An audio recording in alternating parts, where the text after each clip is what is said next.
The person you can't stop thinking about. Your brain didn't choose them because of who they are. It chose them because of who it already expected. And that expectation was built long before this person ever existed in your life.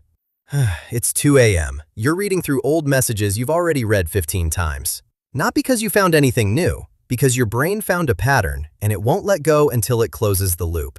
Today, I want to show you every mechanism it used. Stay with me through the last mechanism, because that one, specifically, is why it gets worse when you try to stop. I'm saving it for last. Helen Fisher, biological anthropologist at Rutgers University, dedicated her career to scanning the brains of people in love. What she found was this: attraction isn't one thing. It's 3 completely separate systems, running at the same time, and they don't need to agree on the same person. The first is lust, purely hormonal, non-specific. Testosterone in both men and women. It doesn't choose anyone, it just creates biological pressure toward connection. Pre-human ancient. The second is attraction. Fisher's brain scans showed the same regions firing in romantic attraction as in cocaine dependency. She said this explicitly: you are not deciding to think about this person. Your brain has filed this person under survival. The third is attachment. Oxytocin, vasopressin, the bonding hormones that keep you tethered to a partner even when every conscious part of you says you shouldn't be. These 3 systems run independently. Lust for one person, attraction for another, attachment for a former partner you haven't spoken to in 3 years. Your brain doesn't wait for consensus, and what it does with that independence is stranger than most people ever learn about themselves. There's someone in your life right now, a coworker, someone in the building, a face you see 3 times a week. 6 months ago, you had no real feeling about that person. Now you notice when that person hasn't arrived yet. Psychologist Robert Zions called this the mere exposure effect. The more frequently your brain encounters something, anything, the more it begins to associate that thing with safety. And in the brain's operating logic, safety becomes desirable. Think of a song you didn't like the first time you heard it. By the 10th listen, it was playing in your head on its own. That's not the song getting better, that's the same wiring. What Zions also showed, the effect operates entirely below awareness. You don't notice yourself warming up to this person, you just notice that one day you have. You didn't fall for who this person is, you fell for how familiar this person became. But Zions didn't answer one thing. Why do some people feel instantly familiar the moment you meet, before repetition has had any chance to work? That's a different mechanism, and it goes much further back. Your brain started building its attraction template before you could form a memory. I know how that sounds. Stay with me. Freud called it repetition compulsion a century ago. We unconsciously recreate the emotional conditions of our earliest relationships. His broader theory has been pulled apart for decades, but the core observation?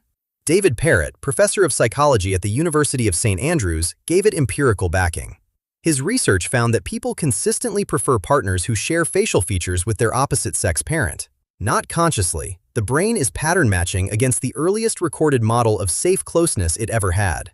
This isn't really about looks, it's about how a person occupies emotional space, the tone your partner uses when uncomfortable, whether this person goes quiet or gets loud when something's wrong, how someone holds eye contact when trying not to care. When norepinephrine enters the picture, clear thinking exits. Your heart accelerates before you've processed a thought, your palms react before your mind registers a name. You rehearse conversations that haven't happened. You replay 5 seconds of eye contact on a loop as if you missed something, even though you didn't miss anything. UCL neuroscientists Andreas Bartels and Samir Zeki were the first to map what's happening structurally.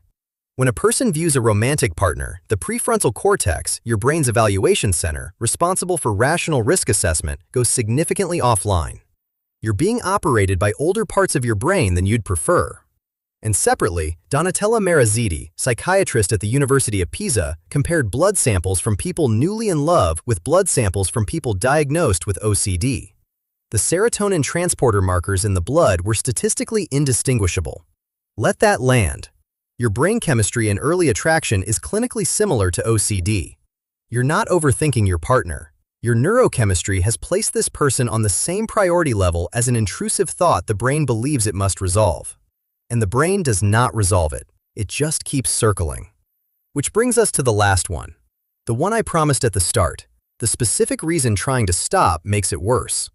Las Vegas wasn't designed around games you're guaranteed to win. The casinos figured out something that behavioral science would later put in writing. A guaranteed reward produces a predictable response. The brain learns the pattern, anticipation flattens out, you move on. But an unpredictable reward, one that comes sometimes, not always, in no discernible pattern, does something completely different. The dopamine response doesn't flatten, it escalates. Every unpredictable response generates a stronger neurochemical reaction than a guaranteed one ever would. The brain isn't falling for the reward itself, it's falling for the probability of it. This is why a partner who responds every time, immediately, eventually feels less compelling than someone whose replies you can't predict. It's why the almost relationship is more consuming than the real one. It's why a person who is sometimes warm and sometimes distant occupies more space in your head than anyone stable ever has. This person is not doing it deliberately. Your brain does not care. Your brain found a slot machine, and it will keep pulling the lever through the 2 a.m. message rereads, through the checking, through the telling yourself you're done, because last time, occasionally, it paid out. That's it. That's the whole mechanism. That's what's been running you.